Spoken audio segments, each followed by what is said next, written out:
அதே மாதிரி விவசாயிகளுக்கு 6000 ரூபாய், அது மாதிரி திட்டம் வந்து தேசிய திட்டங்கள் நிறைய நிலவில் இருக்கா. தமிழ்நாட்டில் வரவிட மாட்டேங்கிறாங்க, சரியா செயல்படுத்த இல்லை மாட்டேங்கிறாங்க. தமிழ்நாட்டுக்கு இன்னும் திமுக சரியா செயல்படுத்த இல்லை மாட்டேங்குது. மத்திய அரசாங்கம் தமிழ்நாட்டுக்கு கல்வி நிதியிலேருந்து பல நிதிகளை நிறுத்தி வச்சிருக்குன்னு சொல்லி இவங்களோட அது குற்றச்சாட்டு. குற்றச்சாட்டு வச்சுட்டே இருக்காங்க. அதனால இவங்களுக்கு வாங்குற திறமை இல்லை. அவங்க வந்து மத்தியில் பேசி அவங்க அந்த திட்டங்களை வாங்குறதுக்கோ திட்டங்களை செயல்படுத்துறதுக்கோ திமுகவுக்கு அதுக்குண்டான திறமையும் இல்லை, ஆளுமையும் இல்லை.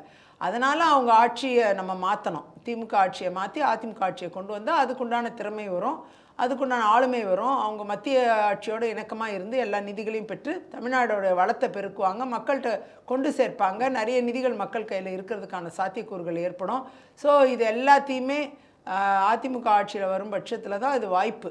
ஆனால் இன்றைக்கி திமுக வந்து 1000 ரூபாய் கொடுக்குறேன்னு சொல்லிட்டு நிறைய செலவுகளை மக்களுக்கு வேறு விதத்தில் கொடுத்து அந்த பணத்தை வாங்கிடுறாங்க. வரிகள் அது இது என்னென்னமோ போட்டு வாங்கிடுறாங்க. ஸோ மக்கள் கையில் அந்த வெறும் ஒரு 1000 ரூபாய் வச்சு என்ன செய்ய முடியும்? அது எல்லா பெண்கள்ட்டையும் இல்லை. அந்த 1000 ரூபாய் எல்லாருக்கும் ஒரு 1000 ரூபாய் கொடுத்துட்டு அதை வச்சு நீங்கள் வந்து உங்கள் இது காலேஜ் ஃபீஸை கட்டிடலாம், உங்கள் கம்ப்யூட்டர் பில்லை கட்டிடலாம், உங்கள் இந்த பில்லை கட்டிடலாம், அந்த பில்லை கட்டிடலான்னு அட்வர்டைஸ்மெண்ட் பண்ணுறாங்க திமுக.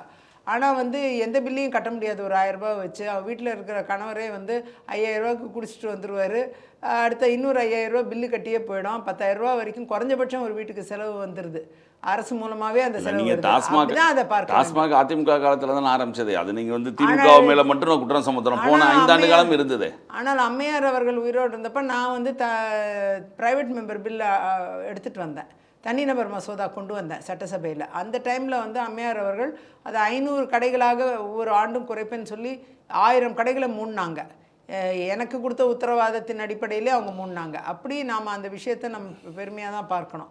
ஆனால் இன்றைக்கி திமுக ஆட்சியில் வந்து 5000 கடைகளுக்கு மேலே ஆயிடுச்சு. 2500 கடையாக இருந்த கடைகள் இப்போ வந்து 5500 கடைகளாக மாறி 6000 கடைகளை தொடரக்கூடிய சூழ்நிலை வந்துருச்சு. அவ்வளோ அதிகமாக பண்ணிட்டாங்க.